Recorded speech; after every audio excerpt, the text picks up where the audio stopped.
नमस्कार दोस्तों, आप देख रहे हैं यूविजेड न्यूज, जहां हम लेकर आते हैं देश दुनिया की ताजा बड़ी खबरें। इन ताजा बड़ी खबरों को एक एक करके विस्तार से जानेंगे। दोस्तों, खबरों का सिलसिला शुरू करें उससे पहले अगर आप हमारे चैनल पर नए हैं तो चैनल को सब्सक्राइब करके घंटी के बटन को जरूर दबाएं। इससे होगा क्या, हम जो भी खबरों की वीडियो डालेंगे वो आप तक बिना रुकावट सबसे पहले पहुंचेगी। और इसी के साथ दोस्तों, आज की पहली बड़ी खबर जो निकल कर आ रही, किसान नेता बोले SC की कमेटी से खिंच सकता है मामला, PM दखल दें और हल निकालें। दोस्तों, यहाँ पर आपको बता दें कि किसानों ने एक बार फिर से मांग की है कि PM नरेंद्र मोदी को इस मसले में दखल देना चाहिए। अगर सुप्रीम कोर्ट में केस जाता है तो ये मामला लंबा खिंच सकता है। दोस्तों, यहाँ पर हम आप लोगों से पूछना चाहते हैं कि जिस तरीके से किसान आंदोलन कर रहे हैं, अब ये मामला SC में जाने का है, तो यहाँ पर आपको क्या लगता है कि SC में जाने के बाद क्या ये मामला लंबा खिंच सकता है? अपनी राय कमेंट करके जरूर बताएं। और इसी के साथ दोस्तों, अगली बड़ी खबर जो निकल कर आ रही है, अंग्रेजों से भी बदतर न बने, अरविंद केजरीवाल ने कृषि कानूनों की प्रति फाड़ी। दोस्तों, यहाँ पर आपको बता दें कि किसानों के विरोध प्रदर्शन पर चर्चा के लिए बुलाए गए दिल्ली विधानसभा के विशेष सत्र में कड़ी टिप्पणी करते हुए केजरीवाल ने केंद्र से ये पूछा कि कोरोना महामारी के दौरान इन कानूनों को पारित करने की जल्दी क्या थी। दोस्तों, यहाँ पर आपको बता दें कि जिस तरीके से किसान आंदोलन कर रहे हैं, उनको धीरे धीरे बाकी लोगों का भी समर्थन मिल रहा है। इसी बीच आम आदमी पार्टी के संचालक और दिल्ली के CM केजरीवाल ने किसानों के आंदोलन का समर्थन किया है। क्या आप भी किसानों के आंदोलन का समर्थन करते हैं? अगर करते हैं तो जय हिंद लिखकर कमेंट जरूर करें। और इसी के साथ दोस्तों, अगली बड़ी खबर कि बंगाल में डिमांड, असम में बवाल, चुनाव से पहले ही CAA पर क्या करेगी बीजेपी। दोस्तों, यहाँ पर आपको बता दें कि बीजेपी पश्चिम बंगाल में जनवरी से नागरिकता कानून लागू करने का वादा कर रही है, लेकिन CAA को लेकर पिछले साल पूर्वोत्तर में जिस तरीके से विरोध के स्वर उठे थे और आंदोलन के लिए लोग सड़क पर उतर आए थे, बीजेपी ऐसे में क्या असम विधानसभा चुनाव से पहले इस कानून को लागू करने का जोखिम उठा पाएगी? और इसी के साथ दोस्तों, अगली बड़ी खबर जो निकल कर आ रही है, शुभेंदु के इस्तीफे के बाद ममता बनर्जी बोली TMC बरगद है, एक दो के जाने से फर्क नहीं पड़ता। दोस्तों, यहाँ पर आपको बता दें कि कूच बिहार में एक रैली को संबोधित करते हुए ममता बनर्जी ने कहा कि जो अच्छा काम करेंगे उन्हें टिकट मिलेगा, ये पार्टी का निर्णय है। कुछ आशंकित हो सकते हैं, इसलिए वो पार्टी छोड़ने का फैसला कर सकते हैं। और इसी के साथ दोस्तों, अगली बड़ी खबर कि ट्रेन यात्रियों के लिए खुशखबरी, इस दिन से शुरू हो जाएगी सारी ट्रेनें। दोस्तों, यहाँ पर आपको बता दें कि नए साल पर रेलवे ने रेल का परिचालन सामान्य करने की कवायद अब शुरू कर दी है। रेलवे बोर्ड की तरफ से दक्षिण पूर्व जोन समेत सभी जोन को तैयारी पूरी कर लेने के लिए कहा गया है। रांची रेल मंडल में तैयार या अंतिम चरण में है। कई ट्रेनों को तैयार कर दिया गया है। ट्रेन की बोगियों को साफ सुथरा करके चमाचम कर दिया गया है। इंजन भी चलने के लिए तैयार है और उनको पटरियों पर तैयार करके रख दिया गया है। बस रेलवे बोर्ड की ग्रीन सिग्नल मिलने का इंतजार है। और इसी के साथ दोस्तों, अगली बड़ी खबर जो निकल कर आ रही है कि गाजीपुर बॉर्डर ट्रैफिक के लिए पूरी तरह से किया गया बंद, वैकल्पिक मार्ग से दिल्ली जाने की सलाह।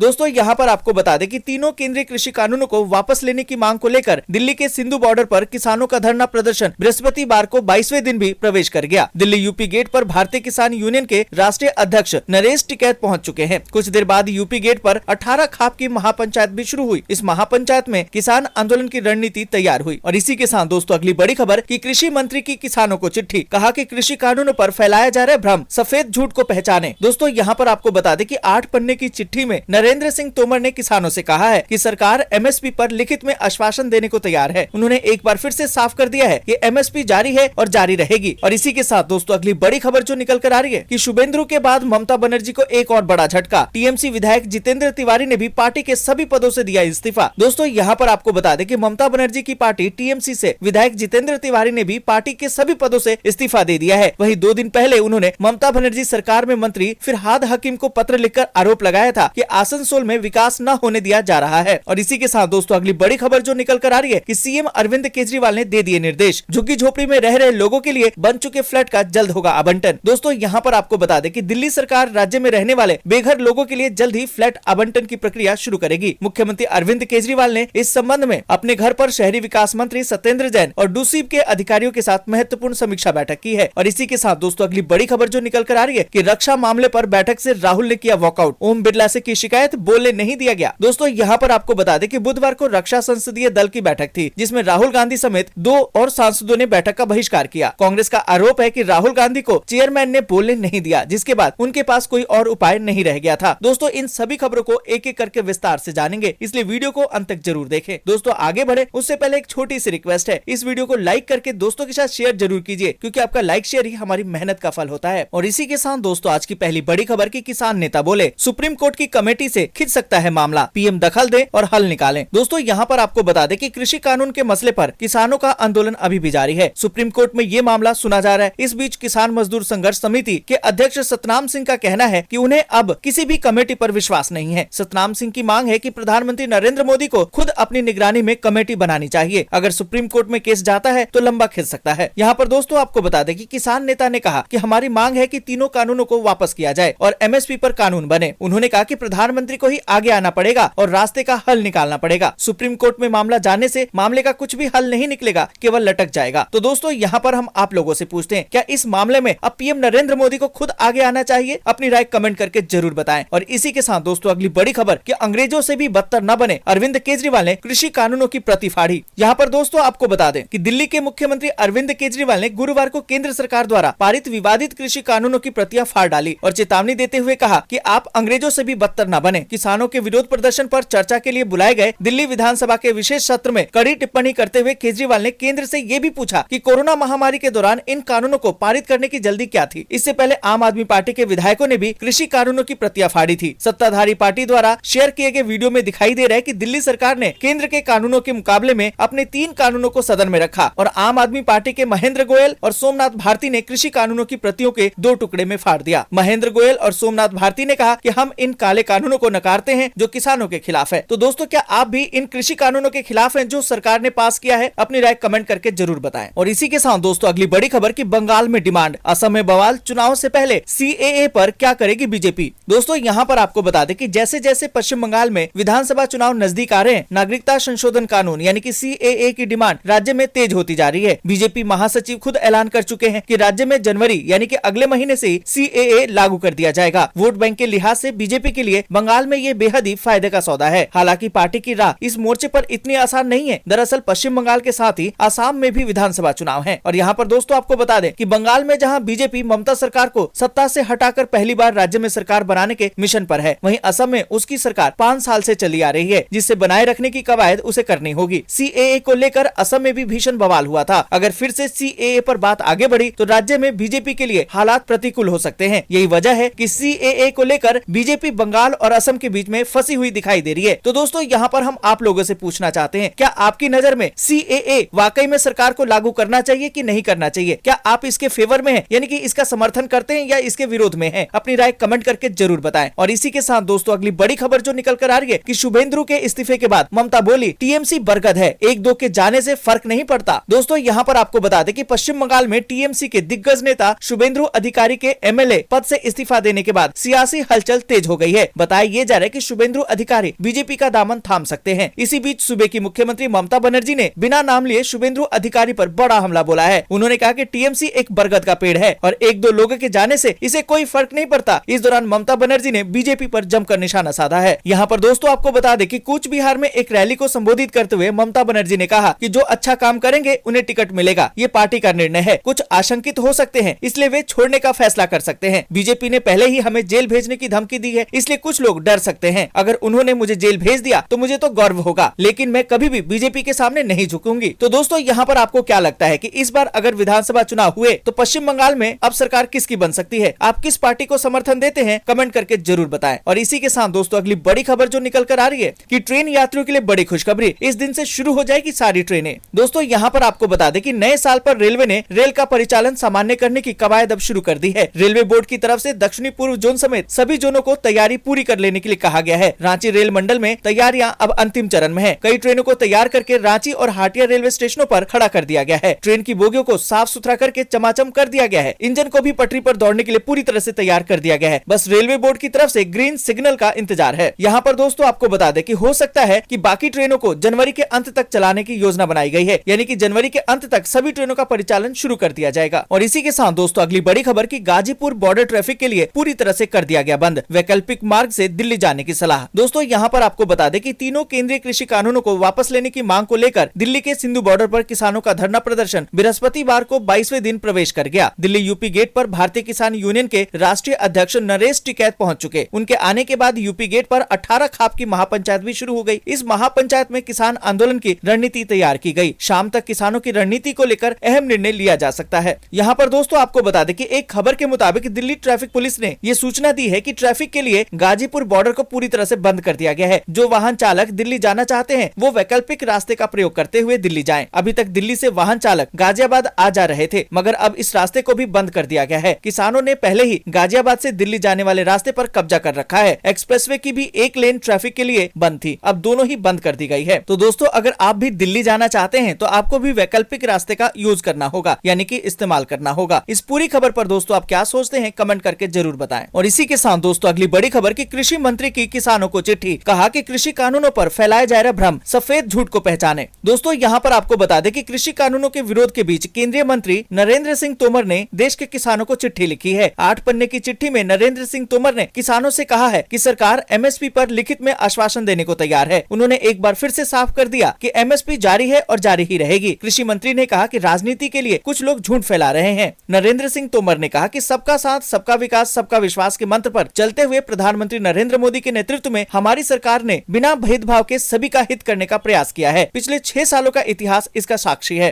कृषि मंत्री ने आगे कहा कि आप विश्वास रखिए, किसानों के हितों में किए गए ये सुधार भारतीय कृषि में नए अध्याय की नींव बनेंगे, देश के किसानों को और स्वतंत्र करेंगे, सशक्त करेंगे। उन्होंने कहा कि कुछ किसान समूहों ने अफवाह और गलत सूचनाएं फैलाई हैं, उन्हें दूर करना मेरा काम है। दोस्तों यहाँ पर हम आपसे पूछते हैं, क्या वाकई में किसानों के बीच भ्रम फैलाया जा रहा है? अपनी राय कमेंट करके जरूर बताएं। और इसी के साथ दोस्तों अगली बड़ी खबर की शुभेंदु के बाद ममता को एक और बड़ा झटका, टीएमसी विधायक जितेंद्र तिवारी ने पार्टी के सभी पदों से दे दिया इस्तीफा। दोस्तों यहाँ पर आपको बता दें कि विधानसभा चुनाव से पहले ही ममता बनर्जी की पार्टी में बगावत तेज होती जा रही है। शुभेंदु अधिकारी के बाद गुरुवार को एक और बागी विधायक ने अपने तेवर दिखा दिए हैं। टीएमसी विधायक जितेंद्र तिवारी ने पार्टी के सभी पदों से इस्तीफा दे दिया है। यहाँ पर दोस्तों आपको बता दें कि कुछ समय पहले ही उन्होंने आसनसोल नगर निगम के बोर्ड ऑफ चेयरपर्सन पद से इस्तीफा दिया था। जितेंद्र तिवारी फिलहाल पांडेश्वर विधानसभा क्षेत्र से विधायक हैं। इस इस्तीफे के बाद ही उनके घर पर तोड़फोड़ की खबर आ रही है। इस्तीफा देते हुए उन्होंने आरोप लगाया कि कोलकाता में खूब सारा फंड है, लेकिन आसनसोल के विकास के लिए फंड नहीं मिलता है। और इसी के साथ दोस्तों अगली बड़ी खबर की सीएम अरविंद केजरीवाल ने दे दिए निर्देश, झुग्गी झोपड़ी में रह रहे लोगों के लिए बन चुके हैं फ्लैट, जल्द होगा आवंटन। दोस्तों यहाँ पर आपको बता दें कि दिल्ली सरकार राज्य में रहने वाले बेघर लोगों के लिए जल्द ही फ्लैट आवंटन की प्रक्रिया शुरू करेगी। मुख्यमंत्री अरविंद केजरीवाल ने इस संबंध में अपने घर पर शहरी विकास मंत्री सत्येंद्र जैन और डूसिब के अधिकारियों के साथ महत्वपूर्ण समीक्षा बैठक की है। सीएम ने डूसिब को निर्देश दिया है कि अभी तक जितने फ्लैट बन चुके हैं उन फ्लैट्स को पात्र झुग्गी में रह रहे लोगों को जल्द से जल्द आवंटित कर दिया जाए। मुख्यमंत्री ने अधिकारियों को ये भी सुनिश्चित करने के निर्देश दिए हैं कि झुग्गी में रहने वाले उन लोगों को हर हाल में 5 किलोमीटर के दायरे में ही फ्लैट बना कर दिए जाएं। यदि कहीं पर जमीन प्राप्त करने में अड़चन आ रही है तो उन सभी बाधाओं को शीघ्र दूर किया जाए और जल्द से जल्द जमीन का चयन प्रक्रिया पूरी की जाए, ताकि बेघर लोगों को जहां पर झुग्गी है वहीं पर मकान बनाकर जल्द से जल्द दे दिया जाए। और इसी के साथ दोस्तों अगली बड़ी खबर कि रक्षा मामले पर बैठक से राहुल ने किया वॉकआउट, ओम बिरला से की शिकायत बोलने नहीं दिया गया। दोस्तों यहाँ पर आपको बता दें कि रक्षा मामलों पर संसदीय समिति की बैठक से वॉकआउट करने वाले कांग्रेस के पूर्व अध्यक्ष राहुल गांधी ने लोकसभा अध्यक्ष ओम बिरला को चिट्ठी लिखी है। राहुल गांधी ने बैठक में बोलने का मौका न देने को लेकर ओम बिरला को पत्र लिखा है। राहुल गांधी ने कहा कि सदस्यों को मुद्दे उठाने का अधिकार है। चिट्ठी में राहुल गांधी ने कहा कि रक्षा संसदीय दल के मेंबर होने के नाते उनको ये अधिकार है कि वो कोई मुद्दा उठा सकते हैं। अगर किसी एक मेंबर को बोलने की अनुमति नहीं दी जाए तो ये गैर लोकतांत्रिक है और उनके अधिकारों का हनन है। गौरतलब है कि बुधवार को रक्षा संसदीय दल की बैठक थी, जिसमें राहुल गांधी समेत 2 और सांसदों ने बैठक का बहिष्कार किया था। कांग्रेस का आरोप है कि राहुल गांधी को चेयरमैन ने बोलने नहीं दिया, जिसके बाद उनके पास कोई और उपाय नहीं रह गया था। दोस्तों आज के लिए बस इतना ही। वीडियो अगर आपको पसंद आई हो तो लाइक और शेयर जरूर कर दें। जय हिंद, जय भारत।